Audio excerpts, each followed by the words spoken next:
الله يا أبا عبد الله أربعين حسيني يا أبا عبد الله أربعين حسيني يا أبا عبد الله أعوذ بالله من الشيطان الرجيم بسم الله الرحمن الرحيم الحمد لله رب العالمين والصلاة والسلام على سيد الأنبياء والمرسلين حبيب إله العالمين أبي القاسم محمد اللهم صل على محمد وآل محمد وعجل فرجهم وعلى آله الطيبين الطاهرين سيما بقية الله في الأراضين قال الله تعالى في كتابه الكريم بسم الله الرحمن الرحيم أم حسبت أن أصحاب الكهف والرقيم كانوا من آياتنا عجبا درود بھیجے گا محمد و آل محمد پر اللہم صلی علی محمد و آل محمد وعجل فرجہم۔ پروردگار عالم کا انتہائی احسان ہے، انتہائی لطف و کرم ہے، اس نے ہمیں اسی دنیا کے اندر یہ شعور دیا، یہ معرفت دی کہ اہل بیت اطہار علیہ السلام کی در سے وابستہ ہو سکیں، اہل بیت اطہار علیہ السلام کی فکر، ان کے نظریے، ان کی رہنمائی کو حاصل کرنے کی کوشش کریں۔ پروردگار عالم کا انتہائی احسان ہے کہ سینکڑوں سال کے فاصلے کے باوجود اس نے ہمیں سید الشہداء کی محبت نصیب کی، سید الشہداء کے فرش عذاب میں شریک ہونے کی سعادت نصیب کی۔ 40 کے ایام انتہائی قریب ہیں اور آپ اور ہم جانتے ہیں کہ لاکھوں لوگ اہل بیت اطہار علیہ السلام کے ماننے والے، بلکہ 10 لاکھ لوگ اپنے دلوں کے اندر یہ آرزو رکھے ہوئے ہیں کہ کاش اس سال بھی سید الشہداء کے روضے کی طرف بڑھ رہے ہوتے، اس عظیم الشان حرکت کا حصہ ہوتے جس کو ہم ماشی تعبیر کرتے ہیں۔ اللہ کے حضور دعا کر سکتے ہیں کہ خداوندہ جو لوگ اس عظیم الشان حرکت کا حصہ ہیں اور اس سال بھی مشق کی سعادت حاصل کر رہے ہیں، خدایا ان سب کو صحت و سلامتی مزید توفیقات نصیب فرما، اور جو اس سال محروم رہ گئے ہیں خدایا تو جو واسطہ نبی اولاد نبی کا جلد از جلد اس مشکل بیماری کو اس معاشرے سے برطرف فرما۔ انشاءاللہ سید الشہداء کی عزاداری کے صدقے میں وقت کے امام کے ظہور مبارک میں تعجیل فرما، ان کی نصرت کی سعادت نصیب فرما اور اس راہ میں شہادت نصیب فرما۔ تمام دعاؤں کی قبولیت کے لیے ایک بار پھر درود بھیجیں محمد و آل محمد پر۔ اللہم صلی علی محمد و آل محمد وعجل فرجہم۔ بحمد اللہ جس دور میں اور آپ زندگی گزار رہے ہیں، تمام تر مشکلات کے باوجود اور ناقابل مقایسہ مشکلات کے باوجود، یعنی جس ظاہر ہے کہ جس بیماری کے دور سے میں اور آپ گزر رہے ہیں، ہمیں نہیں معلوم تاریخ بشریت میں کبھی ایسا کوئی سانحہ ایک ساتھ اس طرح سے انجام پایا یا نہیں پایا، بظاہر تو نہیں ہوا کہ پوری دنیا اس طریقے سے مبتلا ہو گئی۔ تو ممکن ہے کسی کی نظر میں یہ بہت سخت وقت ہے اور ظاہر ہے کہ لاکھوں لوگ مرے ہیں، آسان نہیں ہے، لیکن ان تمام چیزوں کے باوجود جب انسان اس ڈیولپمنٹ کو دیکھتا ہے کہ جو انسانیت کے ایک خاص حصے کے اندر پیش آ رہی ہے، تو اس سے ان تمام مشکلات کو جھیلنے کے لیے ایک نئی انرجی مل جاتی ہے۔ یعنی اگر ہم اس بات کو دیکھیں کہ پریشانیاں، مشکلات، جنگ، مسائل کب تاریخ بشریت میں نہیں تھے، یہ تقریباً ہمیشہ رہتے ہیں، اور ظاہر ہے کہ انٹینسٹی کبھی کم ہو جاتی ہے، کبھی زیادہ ہو جاتی ہے۔ اس وقت بھی کچھ جگہوں کے اوپر جنگ باقی ہے اور چل رہی ہے، لیکن اگر انسان اس شعور کو دیکھتا ہے کہ جو دنیا کے اندر حق کے لیے اور اہل بیت اطہار علیہ السلام کے چاہنے والوں کے اندر اہل بیت کی فکر کی طرف بڑھنے کے لیے جو شعور جاگ رہا ہے لوگوں کے اندر، یہ بہت زیادہ پرومسنگ ہے، اس سے بہت زیادہ امید بن رہی ہے۔ اور بحمداللہ یہ جو سید الشہداء کی نہضت ہے اور سید الشہداء کے 40 میں لوگوں کا شریک ہونا ہے، اس نے حقیقت یہ ہے کہ لوگوں کے دلوں کو خود بخود ان کے وارث کی تشریف آوری کے لیے تیار کر دیا۔ گویا ہمیں وہ منظر دیکھنے کو ملے کہ جو ہماری روایات مثلا 1400 سال پہلے بیان کر رہی تھیں کہ دیکھو ایسا ہوگا، اور ہم نہیں سمجھ پا رہے تھے کہ کیسے ہوگا۔ اور آج سے اگر میں عرض کرتا ہوں 20 سال پہلے بھی اگر ہم سے کوئی یہ کہتا کہ بھائی یہ ہونے والا ہے، ظاہر ہے ہمارے ذہن و گمان میں بھی نہیں تھا، فکر میں بھی نہیں تھا، لیکن اب احساس کر رہے ہیں۔ مثلا ایک روایت میرے ذہن میں آتی ہے، درود بھیجے گا محمد و آل محمد پر، اللہم صلی علی محمد و آل محمد وعجل فرجہم۔ مجھے یاد ہے کہ یہ روایت ہم اپنے طالب علمی کی ابتدا سے پڑھتے تھے اور سوچتے تھے کہ کیسے پاسبل ہے۔ اس میں لکھا ہے کہ جب وقت کے امام تشریف لائیں گے سلام اللہ علیہ، اللہ ان کے ظہور مبارک میں تعجیل فرمائے، درود بھیجے گا محمد و آل محمد پر، اللہم صلی علی محمد و آل محمد وعجل فرجہم۔ تو بیان کیا کہ امام ایک جماعت اقامہ کریں گے، اور وہ جماعت نجف سے لے کر کربلا تک اکٹھی جماعت ہو رہی ہوگی۔ اب تصور کیجئے 40 سال پہلے، 25 سال پہلے کوئی روایت پڑھے کہ کوئی جماعت ہوگی کہ جس کی ایکسٹینشن اراؤنڈ 70 کلومیٹرز، قابل تصور نہیں تھا، یہ کیسے ہو سکتا ہے۔ الحمدللہ رب العالمین، خداوند متعال نے اسی زندگی کے اندر چند سالوں کی تبدیلی میں یہ منظر دیکھنے کو نصیب کر دیا۔ اب سمجھ میں آتا ہے، ہاں بالکل ہو سکتا ہے، شاید آج تک نہ ہوا ہو، لیکن اب جب دیکھتے ہیں ہاں بالکل ہو سکتا ہے، کوئی مشکل نہیں ہے، بالکل ہو سکتا ہے۔ اور اس طریقے سے دنیا تبدیل ہوئی ہے۔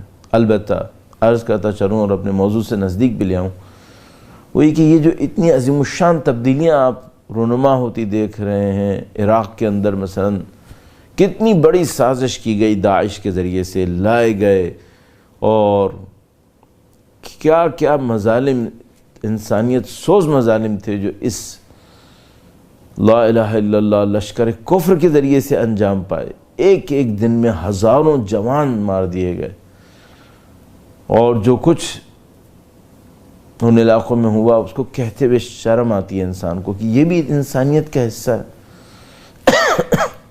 الحمدللہ رب العالمین، کچھ جانبازوں نے جن کو واقعاً اردو میں جو اصطلاح استعمال کرتے ہیں سرفروش، جنہوں نے اپنے سروں کو بیچ دیا اللہ کی راہ میں، جان ہتھیلی پہ رکھ کے کھڑے ہو گئے، اور الحمدللہ رب العالمین عراق کی سرزمین کو، شام کی سرزمین کو ان بدبختوں کے داعش کے شر سے محفوظ کر لیا۔ یہ جو کامیابیاں نصیب ہوتی ہیں، ظاہر ہے کہ یہ اتفاقی نہیں ہوتی ہیں، ان کامیابی کے پیچھے محرکات ہوتے ہیں۔ وہ جو محرکات ہوتے ہیں وہ کیا ہوتے ہیں؟ تو مثال کے طور پر ممکن ہے کہ مثال کے طور پر کسی کا تعلق پالیٹکس سے ہو تو وہ کہے کہ بھائی یہ پولیٹیکل سچویشن ایسی ہو جاتی ہے۔ ممکن ہے کسی کا تعلق آرمڈ سیلز سے ہو، مثلا اسلحے کی خرید و فروخت سے ہو، تو وہ کہتا ہے کہ یہ اسلحہ وہاں بکا تھا، یہ اسلحہ یہاں بکا تھا، یہ موومنٹ ہوئی تھی، اس وجہ سے یہ کام ہوا۔ ہم سب جانتے ہیں کہ یہ سب چیزیں پارٹ آف دا ایونٹ تو ہو سکتی ہیں لیکن یہ ریزن نہیں بنتی. اور ریزن کیا بنتی ہے؟ ریزن بنتی ہے ہیومن ڈیولپمنٹ، انسانوں کی تبدیلی، انسانوں کا اپنے بہتر کمال کی طرف پہنچنا. تو مثال کے طور پر اگر قاسم سلیمانی جیسے لوگ نہ ہوتے، ظاہر ہے کہ یہ کامیابی نہیں ہونی تھی. اور ان کے اطراف میں موجود جو مجاہدین اہل بیت اطہار علیہ السلام کے چاہنے والے، وہ جن کو میں نے عرض کیا سرفروشان دین، جنہوں نے اپنے سروں کو دین کی خاطر اللہ کی راہ میں پیش کر دیا، ان لوگوں نے اپنے اندر کچھ تبدیلیاں ایجاد کی تھیں.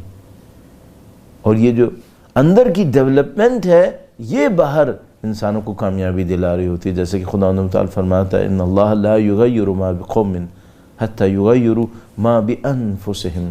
جب تک وہ اپنے اندر کوئی تبدیلی نہیں کرتے، اپنے نفس کے اندر کوئی تبدیلی نہیں کرتے، باہر تبدیلی نہیں آتی. تو یہ جو کچھ دنیا میں اور آپ دیکھ رہے ہیں بحمدللہ رب العالمین، جمہوریہ اسلامی کے ذریعے سے، مخلصین دین کے ذریعے سے، مراجع کرام کے ذریعے سے، مجاہدین کے ذریعے سے، یہ سب کیا ہے؟ یہ سب اندرونی تبدیلیوں کا نتیجہ ہے. اور وہ چیز جس کی طرف میں اور آپ دعوت دیے گئے امام کی نصرت کے لیے، وہ بھی یہی ہے، سب یہی ہے. شروع سے لے کے آخر تک دین کیا ہے؟ 11 قسمیں کھانے کے بعد فرماتا ہے قد افلح من زکاہا وقد خاب من دساہا. یہ دین ہے. آپ اور میں جتنا بھی مختلف سرگرمیوں کے اندر مشغول رہے ہیں، مراسم کے اندر، اینڈ آف دا ڈے ہمیں اپنے آپ سے ایک سوال پوچھنا ہوتا ہے، ہمارے اندر کوئی ڈیولپمنٹ ہو رہی ہے؟ آیا ہم بہتر انسان بن رہے ہیں؟ اگر ان پیرامیٹرز پہ جن پہ دین کہتا ہے کہ ہاں بہتر ہو رہے ہو، وہ ہمارے اندر آ رہے ہیں، الحمدللہ رب العالمین، نعم المطلوب، یہی چاہیے تھا. اور اگر خدا نہ کرے نعوذ باللہ تعالیٰ سب کچھ ہو رہا ہے، میری پی ایچ ڈیز بڑھ رہی ہیں، میری رائٹنگز بڑھ رہی ہیں، میری اسپیچز بڑھ رہی ہیں، کانٹیکٹس بڑھ رہے ہیں، اور بظاہر میری پروڈکٹیوٹی ایکٹیویٹیز بڑھے چلی جا رہی ہیں، لیکن اللہ سے میرا رابطہ نہیں بڑھ رہا، خداوند متعال کے حضور میرا تضرع نہیں بڑھ رہا، خداوند متعال کے حضور میرے دل کی توجہ نہیں جا رہی، اس کا مطلب یہ ہے کہ کہیں کوئی خرابی ہو رہی ہے. اور خدا نہ کرے ایسا نہ ہو رہا ہو کہ میں جو مولانا مکارم الاخلاق دعائے مکارم الاخلاق کے اندر ارشاد فرمایا تھا، میں اس کے بالکل برخلاف چل رہا ہوں. امام نے کیا فرمایا تھا؟ امام نے فرمایا تھا خدا جتنا لوگوں کے درمیان میری عزت بڑھا، مجھے اپنے نفس کے اندر اتنا ہی حقیر کر دے تاکہ میں تیرے سامنے تیرا پرہیزگار بندہ بنوں.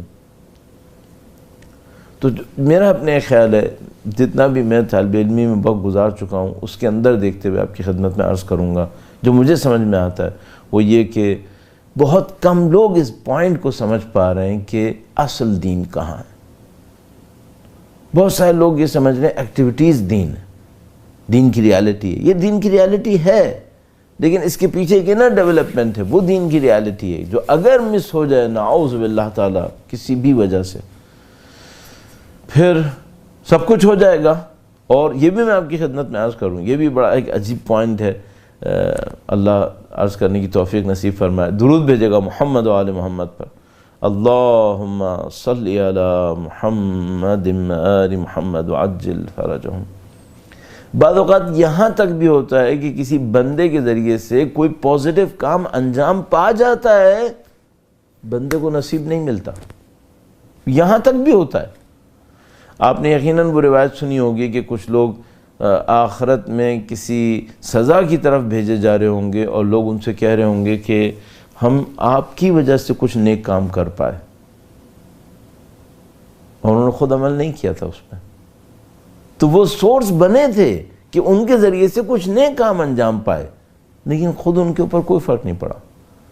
یہ بہت خطرناک روایت ہے اگر اس روایت کو اسی انداز میں دیکھا جائے.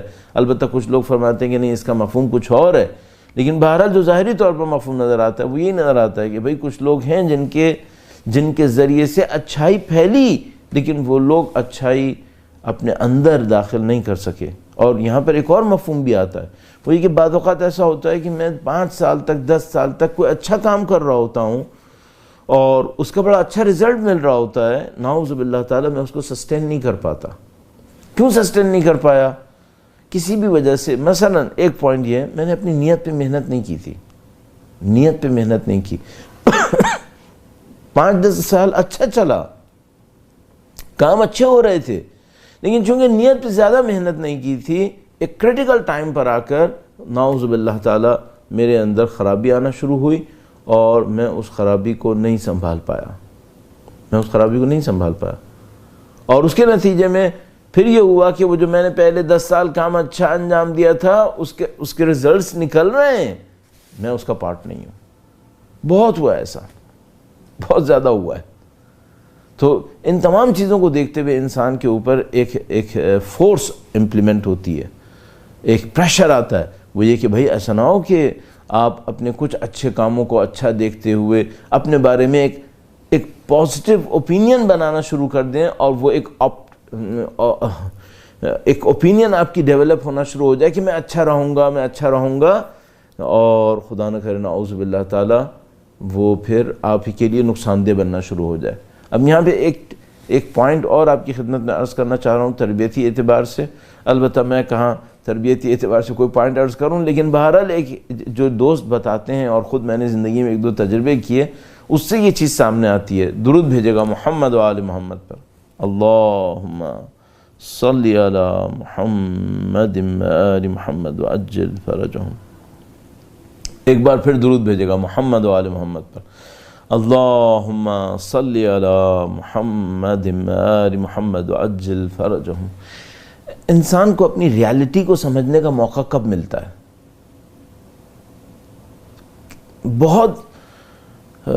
بہت سارے لوگوں کے ساتھ یہ ہوتا ہے کہ زندگی گزارتے رہتے ہیں، پھر ایک سرٹن ٹائم کے اوپر جا کر اچانک گویا ایک نئی چیز فلپ ہو کے سامنے آ جاتی ہے، اور ان کو کچھ چیزیں سمجھ میں آنا شروع ہو جاتی ہیں، اور پھر بعض اوقات افسوس بھی کرتے ہیں کہ کافی دیر لگ گئی سمجھنے میں۔ آیت اللہ قراتی نے مجھے یاد آتا ہے شاید 1985 میں، میں مدرسے میں نیا آیا تھا، آیت اللہ قراتی اس وقت مدرسے میں آئے۔ یہ ایران کا ایک شہر تھا، چھوٹا سا شہر تھا، خوانسار نام کر کے، تو میں وہاں پڑھا کرتا تھا۔ آیت اللہ قراتی اس وقت بھی کافی مشہور تھے، یہ ان لوگوں میں سے ہیں واقعاً جن کی زندگی کو خدا نے عجیب برکت دی ہے۔ یعنی تصور کیجئے کہ 84-85 سے تو میں دیکھ رہا ہوں کہ الحمدللہ رب العالمین درس قرآن دیتے ہیں اور اخلاقی مسائل بیان کرتے ہیں۔ تو تشریف لائے، انہوں نے یہ واقعہ سنایا، اور انہوں نے کہا کہ اپنی نیت کے خالص ہونے کے اوپر انہوں نے بہت محنت کرنا چاہیے، کہیں پہ پڑھا، سنا، توجہ نصیب ہوئی، اور کہنے لگے کہ میں نے سوچا کہ میں اپنی نیت کے خالص ہونے کے اوپر بہت محنت کروں گا، چونکہ یہ بہت امپورٹنٹ ہے۔ تو کہنے لگے کہ مجھے ایک ذریعہ سمجھ میں آیا، میں مشہد گیا مولا کے روضے کے اوپر، اور مولا کے روضے کے اوپر جا کر میں نے امام سے عہد کیا کہ مولا میں 1 سال تک تبلیغ کروں گا، کوئی ایک سکہ نہیں لوں گا کسی سے، اور آپ سے میری التجا ہے کہ آپ میری نیت کو خالص فرما دیں۔ یہ آسان کام نہیں ہے، بہت مشکل کام ہے۔ 1 سال تک انسان زندگی کا لگائے، اور مثال کے طور پر کوئی مادی رزلٹ نہ لے، اور امید کیا ہو؟ امید یہ ہو کہ خدا انشاءاللہ نیت خالص کر دے۔ اتنا امپورٹنٹ کام اور اتنا مشکل کام ہے یہ۔ کہنے لگے کہ میں کئی مہینے اسی طریقے سے تبلیغ کرتا رہا، پھر مشہد ہی میں انہوں نے شاید سنایا کہ مشہد ہی کے اندر تھا، جب میں کہیں تبلیغ کرنے داخل ہونے لگا مدرسے کے اندر گویا یا کوئی جگہ تھی، تو وہاں پہ کسی طالب علم نے مجھے دیکھا کہ میں آ رہا ہوں، اور اس نے زیادہ توجہ نہیں دی، اور وہ اسی طرح چلتا رہا۔ تو کہنے لگے مجھے تھوڑا سا فیل ہوا کہ بھائی اس نے اگر مجھے نہیں دیکھا تھا تو نہیں دیکھا تھا، کوئی بات نہیں، لیکن جب دیکھ لیا تھا تو اس کو تھوڑا بہت رسپیکٹ دینی چاہیے تھی میری، بالآخر میں اس کے مدرسے میں آ رہا ہوں، اس کو ابھی درس اخلاق دوں گا، تھوڑا بہت تو اس کو توجہ دینی چاہیے تھی۔ تو کہنے لگے کہ یہ خیال میرے ذہن میں آیا، میں نے بہرحال اس وقت توجہ نہیں دی اور درس وغیرہ دیا۔ پھر جب رات ہوئی اور میں اپنے کاموں کو ریویو کرنے لگا، تو اچانک میرے سامنے یہ واقعہ آیا کہ اوہو، اس واقعے سے مجھے پتہ چل رہا ہے کہ میری نیت ابھی خالص نہیں ہوئی ہے۔ ابھی میں لوگوں کو دیکھ رہا ہوں کہ لوگ مجھے کیا دیتے ہیں۔ چاہے ایک رسپیکٹ ہی صحیح، چاہے ایک توجہ ہی صحیح، اس کا مطلب ہے میری نیت میں بھی لوگ پھنسے ہوئے ہیں، میں بھی خالص نہیں ہوا۔ کہنے کہ مجھے بہت افسوس ہوا یہ کہ میری نیت ابھی تک خالص کیوں نہیں ہوئی۔ پھر ایک عارف کے پاس گیا، انہوں نے کسی عارف کا نام لیا، مجھے بالکل یاد نہیں آ رہا ان کا نام کیا تھا، 85 کی کہانی۔ کہنے کہ میں ان کے پاس گیا، ان سے جا کے بات کی اور یہ واقعہ سنایا۔ کہنے کہ جب میں نے واقعہ سنایا تو وہ اس سے پہلے کہ مجھے کچھ کہتے اور سناتے کہ تم یہ کرو، وہ رونے لگے۔ کہنے کہ وہ اتنا روئے کہ میں بھی رونے لگا، اور میں سمجھ گیا کہ یقیناً اللہ کی یاد میں کوئی پوائنٹ ہوگا اس میں۔ اس کے بعد انہوں نے جب اس مرحلے سے گزر گئے تو آقا خراتی سے کہا کہ خراتی تمہاری زندگی ابھی اتنی نہیں گزری اور تمہیں یہ بات سمجھ میں آ گئی، مجھ جیسے کو اس بڑھاپے میں سمجھ میں آئے تو میں کیا کروں، مجھے رونا اس پہ آ رہا ہے، تم ابھی عمر ہے تمہاری، یہ 85 کی بات ہے۔ اگر آیت اللہ خراتی 85 میں، بلکہ ظاہر واقعہ تو اس سے پہلے کا ہی ہوگا، اپنی نیت پہ اتنی توجہ دے رہے تھے، مجھے نہیں معلوم اب تک پہنچتے پہنچتے کہاں آ گئے ہوں گے۔ تو کہاں وہ پوائنٹ ہوتے ہیں جہاں پہ انسان کو اپنے بارے میں کچھ ریالٹیز پتہ چلنا شروع ہو جاتی ہیں۔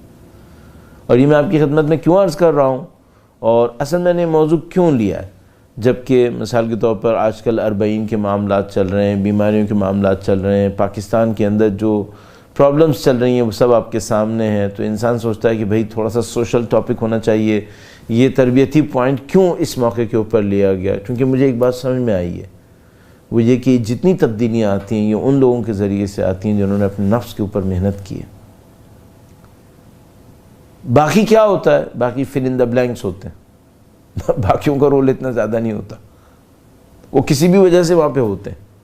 وہ جو اصل میدان کو مارنے والے لوگ ہیں، وہ جو اصل میدان کے اندر کامیابی حاصل کرنے والے لوگ ہیں، وہ لوگ ہیں جنہوں نے اپنے اوپر محنت کی ہے، اور وہ کامیابی عظیم الشان کامیابی ہے۔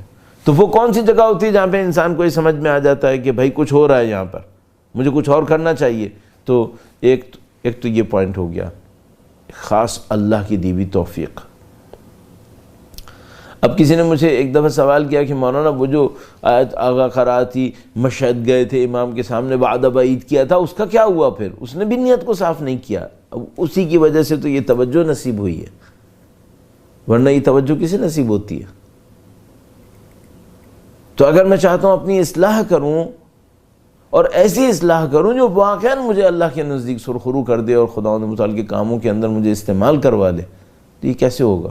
خاص توفیق اللہ کی طرف سے، واقعاً خداوند متعال کسی کو توفیق نصیب کر دے اور اس کو یہ پتہ چل جائے کہ اسے محنت کہاں کرنی ہے۔ ایک پوائنٹ، اور دوسرا ایک اور پوائنٹ عرض کروں گا، درود بھیجے گا محمد و آل محمد پر، اللہم صلی علی محمد آل محمد وعجل فرجہم۔ کسی نے مجھے یہ واقعہ سنایا تھا اور یہ بھی انٹرسٹنگ ہے، انہوں نے کہا کہ ہم حج کے اوپر کوئی کاروان لے کر گئے حج کے لیے، اور کہنے گے کہ حاجی جو تھے وہ کافی لوگ ایسے تھے جن کو ہم جانتے تھے، تو نون لوگ تھے اور وہ کافی اچھے لوگ تھے۔ کہنے گے کہ میں ایک دن دیکھ رہا تھا تو 2 حاجی کوئی جھگڑا کر رہے تھے، ایک حاجی دسترخوان کے اوپر کوئی جھگڑا کر رہا تھا، تو کہنے گے کہ میں نے معلوم کیا کہ جھگڑا کس بات پر ہے، تو وہ کہنے گے اتنا عجیب معاملہ تھا تو کچھ سمجھ میں نہیں آیا کہ یہ ہوا کیا، اور جو کر رہا تھا وہ بہت شریف انسان تھا، بہت شریف آدمی تھا۔ تو کہنے گے کہ میں نے دیکھا، مجھے بڑا افسوس ہوا کہ ایسا کیوں ہوا۔ تو کہنے گے شام کے وقت میں مثلا کچھ دیر کے بعد وہ شخص جو جھگڑا کر رہا تھا وہ آیا میرے پاس، کہنے گا آقا آپ نے دیکھا کہ آج دوپہر میں نے جھگڑا کیا؟ انہوں نے کہا ہاں دیکھا۔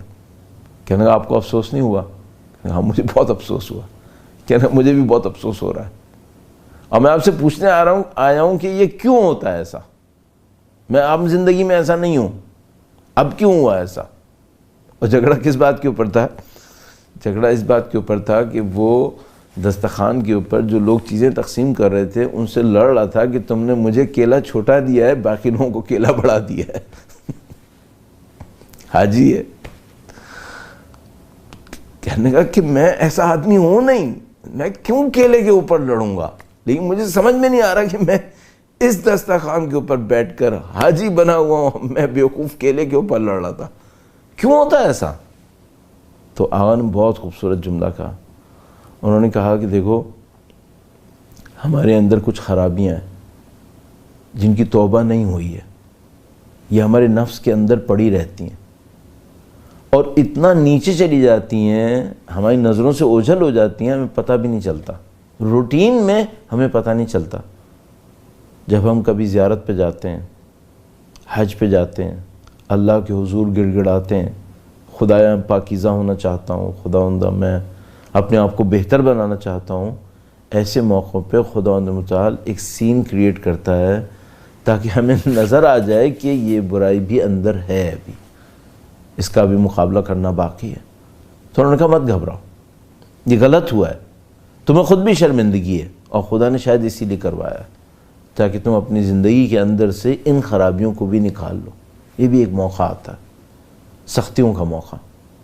جب انسان کسی سختی میں ہوتا ہے، کسی مشکل کے اندر ہوتا ہے، تو بعض اوقات خدا متعال اس مشکل میں ڈالتا ہے، اس لیے ہے تاکہ یہ جو اندر کی پرابلمز ہیں یہ کچھ باہر آ جائیں۔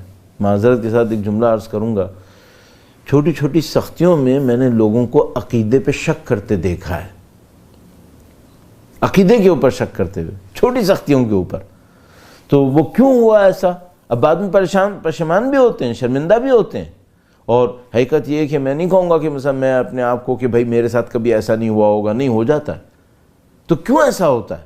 ایسا اس لیے ہوتا ہے جو مجھے سمجھ میں آتا ہے، وہ یہ کہ خدا تعالی ہمیں موقع دینا چاہتا ہے کہ دیکھو تم اپنے عقائد کے اوپر ریویو کرو، اپنے عقائد کو اچھے سے اچھا بنانے کی کوشش کرو، اس کے اوپر کسی یقین تک پہنچو۔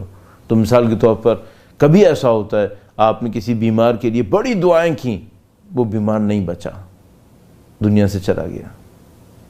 آپ نے کسی سختی میں خداوند متعال سے کچھ چاہا اور وہ نہیں ہوا، تو آپ کے سامنے کوشچن آنا شروع ہو گیا، میں نے اتنی دعائیں مانگی، وہ دعائیں کیا ہوئیں، وہ قبول کیوں نہیں ہوئیں؟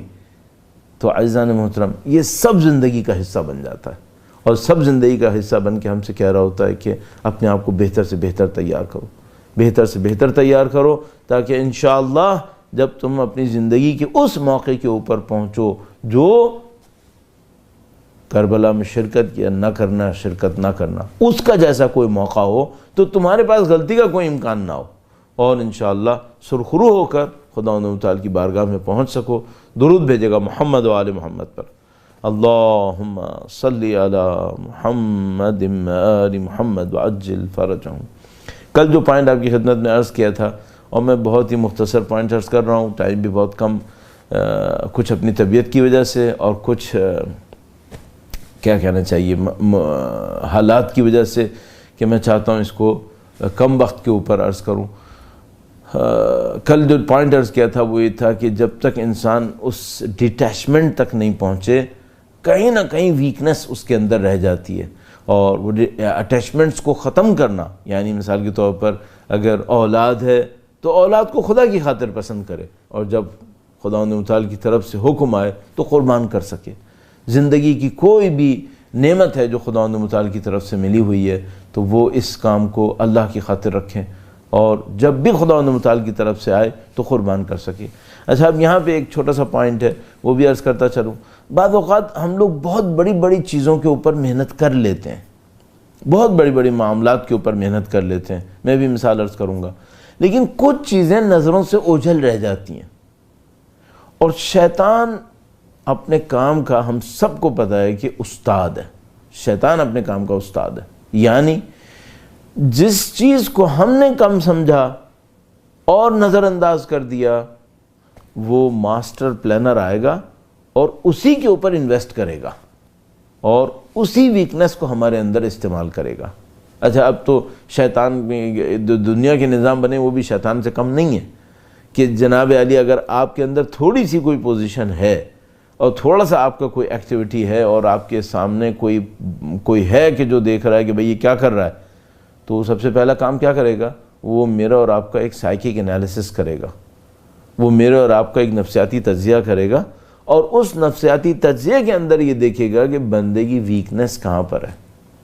تو ممکن ہے کہ مثال کے طور پر میں کسی گیدرنگ کے اندر گیا اور جو آبزرو کرنے والا تھا اس نے صرف اتنا کرنا ہے کہ میری آنکھوں کی موومنٹ کو آبزرو کرنا، میری آنکھیں کہاں جا رہی ہیں، دیٹس اٹ۔ اس کو سمجھ میں آ جائے گا یہ اس بندے کی ویکنس ہے، اور اس کے بعد اس نے اسی کے اوپر محنت کرنی ہے۔ اچھا، بعض اوقات کیا ہوتا ہے کہ میں جو آبزرو کیا جا رہا ہوں، میں جس نے اپنے اوپر محنت کرنے کا وعدہ کیا ہوا ہے، بڑی بڑی چیزوں کو میں نے کنٹرول کر لیا۔ مثال، کوئی مجھ سے کہے تمہارے لیے مرنا مشکل ہے، الحمدللہ مثلا میں نے محنت کی اپنے اوپر اور سید الشہداء کے پیغام کو سمجھنے کی کوشش کی، مروں گا تو کیا ہوگا، یہ ہوگا وہ ہوگا، الحمدللہ رب العالمین موت کا خوف میرے لیے ختم ہو گیا، الحمدللہ۔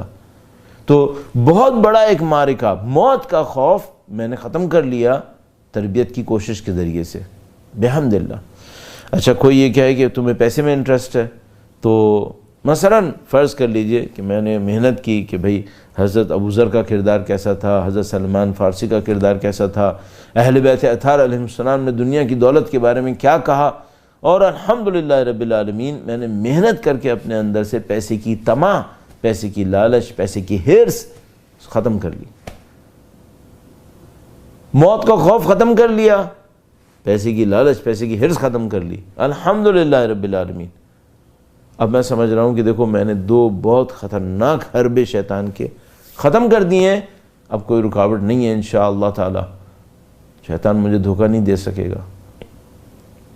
بعد اوقات آئے گا اتنا سا ایک پوائنٹ ہوگا، اتنا سا ایک پوائنٹ، کیا پوائنٹ؟ مثال کے طور پر عرض کر رہا ہوں، مثال کے طور پہ وہ یہ کہ سب میری تعریف کرتے ہیں اور یہی میرے لیے ایک پوائنٹ بن گیا ہے اپنی اندر کی ایک ایروگنس کا۔ اچھا، وہ تعریف کس بات کی کرتے ہیں؟ تعریف اس بات کی کرتے ہیں کہ یہ بندہ بہت ہمبل ہے۔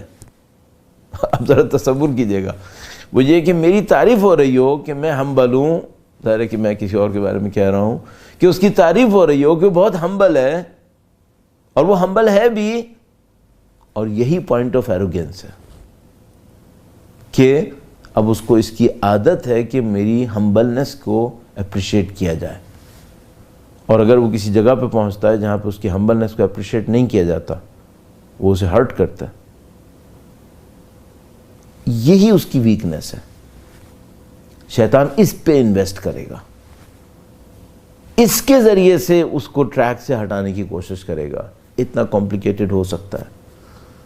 تو عزیزان محترم، آپ اور میں جب بھی اپنے اوپر محنت کر رہے ہوں، اور ظاہر ہے کہ کیوں محنت نہیں کریں گے، زندگی کا اصلی کام یہی ہے، اصلی کام یہی ہے کہ ہمیں اس چیپٹر کے اوپر محنت کرنی ہے۔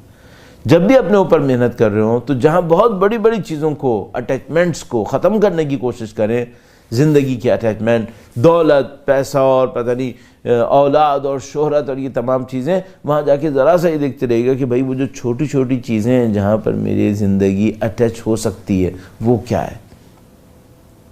کیوں؟ میں اگنور کر دوں گا، شیطان اگنور نہیں کرے گا، وہ آ کے وہیں سے پکڑے گا، اور اس کے بعد پھر جو مصیبت بننا شروع ہوگی وہ نعوذ باللہ تعالیٰ انسان پہچان نہیں پائے گا۔ بڑے بڑے تاریخی ہمارے سامنے درس موجود ہیں۔ درود بھیجے گا محمد و آل محمد پر، اللہم صلی علی محمد آل محمد وعجل فرجہم۔ ایک استاد ہمارے قوم میں ہوا کرتے تھے، نام لینا شاید ضروری نہیں ہے، تو وہ انقلاب کے زمانے میں بہت ایکٹیو تھے، اور انقلاب کے بعد بھی ایکٹیو تھے، ابھی بھی الحمدللہ کافی ایکٹیو ہیں، اور تہران میں بلکہ جو نماز جمعہ ہوتی ہے اس سے پہلے جو اسپیچز ہوتی ہیں اس میں وہ تقریر کرتے ہیں کبھی کبھی، تو کافی ان کا الحمدللہ ایکٹیویٹی کا رول تھا۔ تو یہ جو میں آپ کو واقعہ سنا رہا ہوں یہ اندازاً 1987 کا ہے۔ تو اس زمانے میں جنگ چل رہی تھی، ایران عراق جنگ چل رہی تھی، اور انہوں نے بتایا کہ وہ انقلاب کے زمانے میں لوگوں کو دیکھتے تھے اور لوگ شہید ہوتے تھے، تو کہنے لگے کہ میرے دل میں بڑی خواہش ہوتی تھی کہ میں شہید ہو جاؤں، تو کہنے لگے اللہ سے میں بڑی دعا کرتا تھا، خدایا مجھے شہید کر دے، میں شہید ہو جاؤں۔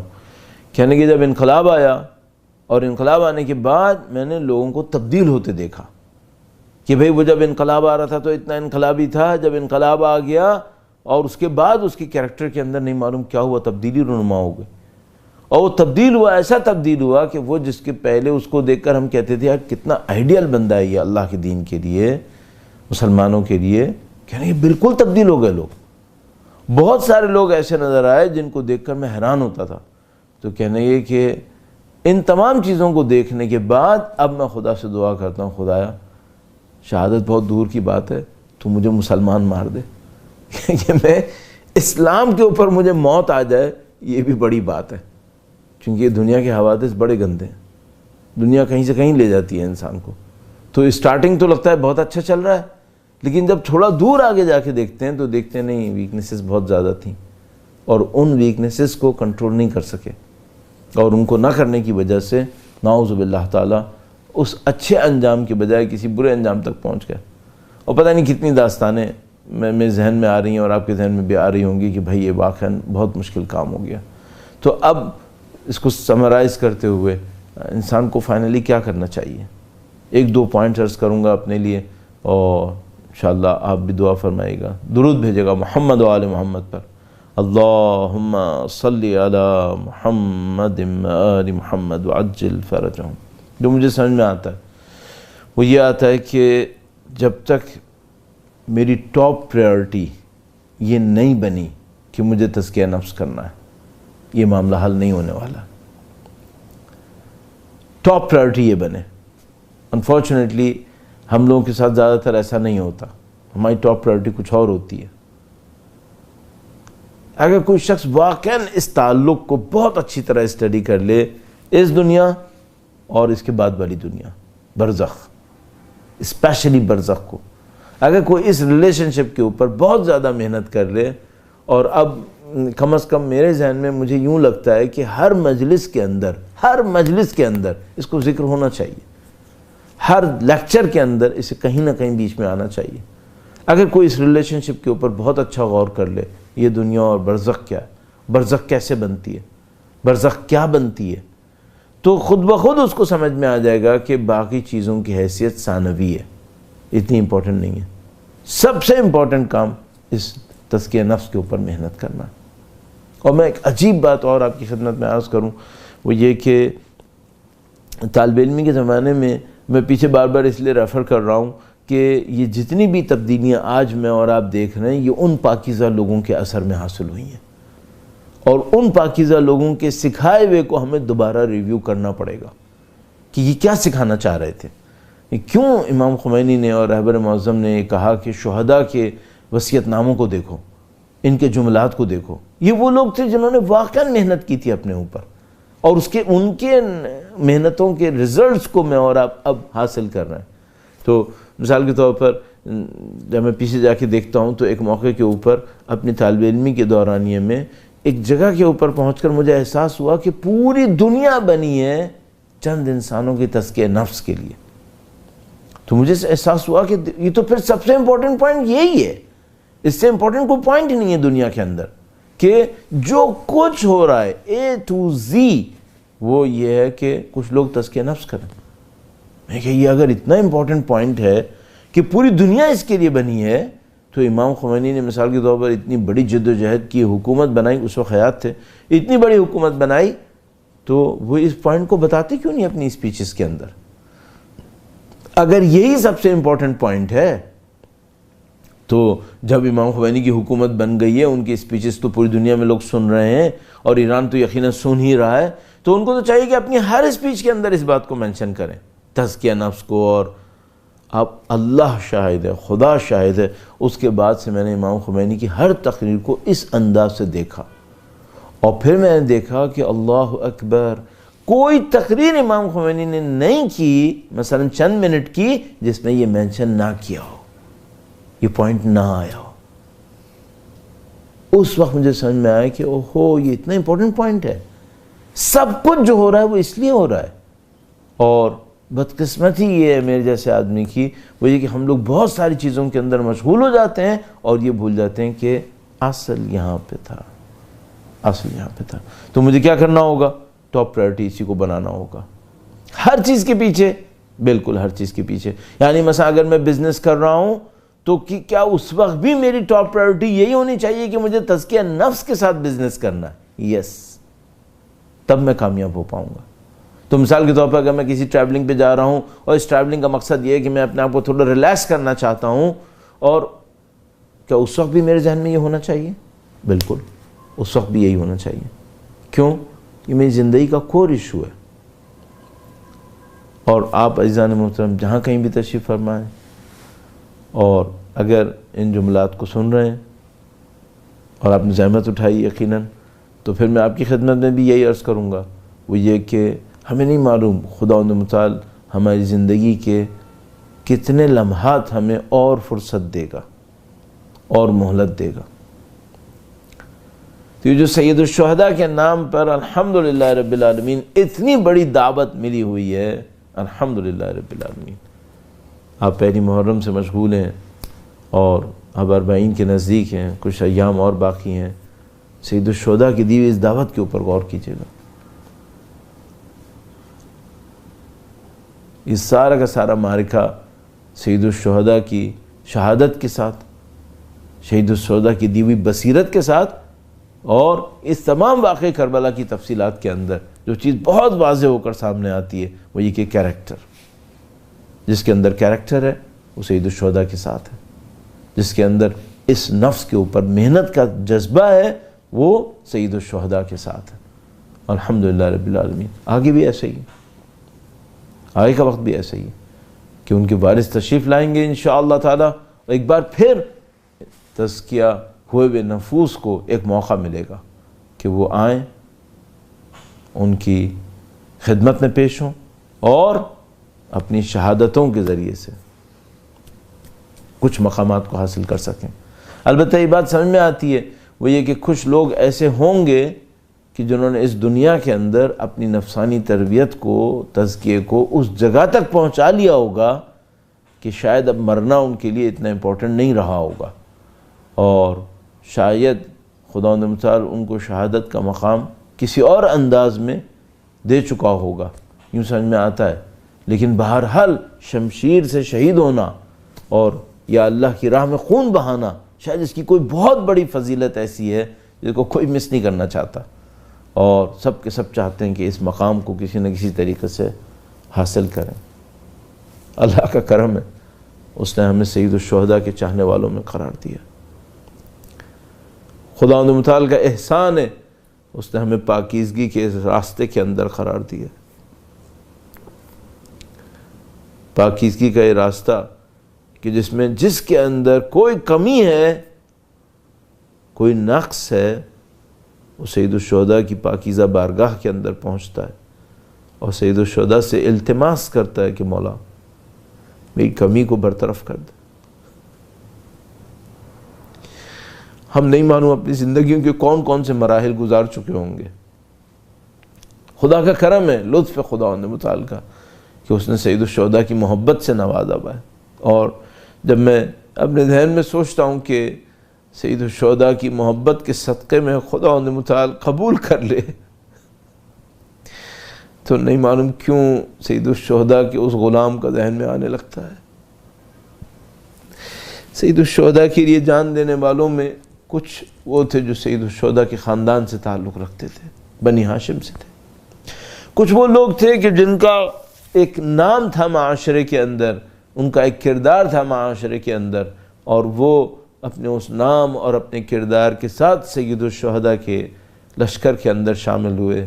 لیکن اس لشکر کے اندر انتہائی پاکیزہ کچھ لوگ ایسے بھی تھے جن کا معاشرے میں کوئی نام نہیں تھا، جن کے پاس کوئی ٹائٹل نہیں تھا، معاشرے میں کوئی لقب نہیں تھا، لیکن ان کی نیتیں اتنی پاکیزہ تھیں کہ خداوند متعال نے ان کے پاکیزہ خون کو سید الشہداء کی تحریک کا حصہ بنا دیا.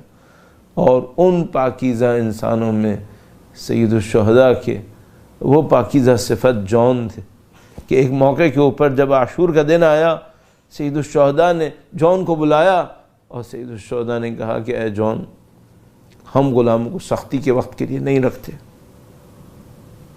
پہلے بھی کہہ چکے تھے کہ تم آزاد ہو، جہاں جانا چاہو چلے جاؤ۔ اور اس کے بعد پھر سید الشہداء نے فرمایا دیکھو جان، ہم نے تمہیں آزاد کیا، جہاں جانا چاہتے ہو چلے جاؤ، اور تمہارے لیے ضروری نہیں ہے کہ تم اس معرکے کے اندر جان دو۔ یہ جو لشکر ہے یہ جانتا ہے کہ تم غلامی کے عالم میں یہاں پر تھے، اگر تم باہر جاؤ گے تمہارے لیے کوئی متعارض نہیں ہوگا، تم جانا چاہو تو جا سکتے ہو۔ وہ جان گڑ گڑا اٹھے، کہا مولا میں ساری زندگی انتظار کیا تھا، آپ کے گھرانے کی خدمت کی تھی، اور اس ساری زندگی خدمت کے پیچھے میں غلام ہوں، میرا کام یہی ہے کہ مجھے خدمت کرنی ہے، لیکن میری نظر میں یہ تھا کہ کبھی ایک دن آئے گا جب میرے مولا کو میری کوئی ضرورت پڑ جائے کہ میں شامل ہو جاؤں اس مقدس جد و جہد کے اندر۔ شاید میرا ذہن کہتا ہے، پتہ نہیں تاریخ میں جا کے چیک کرنا پڑے گا مجھے، کہ شاید جان نے کبھی اپنے پرانے دور کے اندر رسول اللہ کے زمانے سے یا رسول اللہ کے خاندان کے زمانے میں کہیں پر کچھ سن لیا ہوگا کہ سید الشہداء پہ ایک ایسا وقت آئے گا۔ کہا میں تو ساری زندگی انتظار کر رہا تھا میرے مولا کہ ایسا ایک وقت آئے گا۔ فرمایا سید الشہداء نے جان تم کیا چاہتے ہو، کیوں جان دینا چاہتے ہو؟ عجیب جملات ہے۔ کہا مولا میں حبشی ہوں، میرا حسب نسب نہیں ہے، میں آپ کے ساتھ جان دے کر اپنے آپ کو آپ سے متصل کرنا چاہتا ہوں۔ مولا لوگ مجھے حبشی کہتے ہیں، لوگ کہتے ہیں کہ میرے جسم میں سے خوشبو نہیں آتی، میں جملہ نہیں کہہ پاؤں گا۔ اتنا پاکیزگی کے جذبات کا اظہار کیا جان نے کہ سید الشہداء جو ابھی تھوڑی دیر پہلے تک کہہ رہے تھے تم چلے جاؤ، سید الشہداء نے جان کی قربانی کو قبول کر لیا، کہا جان تمہاری مرضی ہے۔ جان گئے۔ جان جب میدان کربلا کے اندر تشریف لائے تو انہوں نے رجز پڑھا، اپنے اشعار پڑھے جس کے ذریعے سے اپنی شجاعت کو دکھانا ہوتا ہے، لیکن ان کی طبیعت میں امام حسین کی پیروی اور غلامی اس طرح سے آئی ہوئی تھی کہ شہادت سے کچھ دیر پہلے جو اشعار پڑھے وہ کیا تھے؟ کہا اب آؤ حسین کے غلاموں کی جنگ دیکھو، اب آؤ حسین کے غلاموں کی جنگ دیکھو، جو جان دینے کے لیے آئے ہیں ان کی جنگ دیکھو۔ اور اس کے بعد معرکہ کیا، جان زمین کے اوپر گرے۔ عزیزو ہمارے پاس یہ روایت موجود ہے، مستند کے اندر بھی بیان کرتے ہیں لوگ کہ جب زمین کے اوپر جان گرے تو شاید اصحاب نے سمجھا کہ ہماری ذمہ داری ہے کہ ہم جان کو اٹھائیں۔ سید الشہداء نے کہا نہیں میں جاؤں گا جان کی طرف، خود جان کی لاشی کی طرف تشریف لائے، گویا اس وقت تک جان حیات تھے، ان کی زندگی میں رمق باقی تھی۔ سید الشہداء تشریف لائے، عزیزو کیسے جملہ عرض کروں، بالکل جس طرح علی اکبر کے سر کو اپنے زانوں پہ رکھا تھا،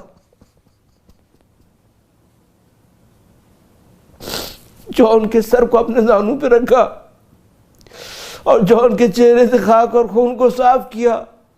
جان میں زندگی کی کچھ رمق باقی تھی، اب جو دیکھا تو عجیب منظر دیکھا کہ میرے مولا تشریف فرمائے، آقا تشریف فرمائے، میرا سر ان کے دانوں پر ہے۔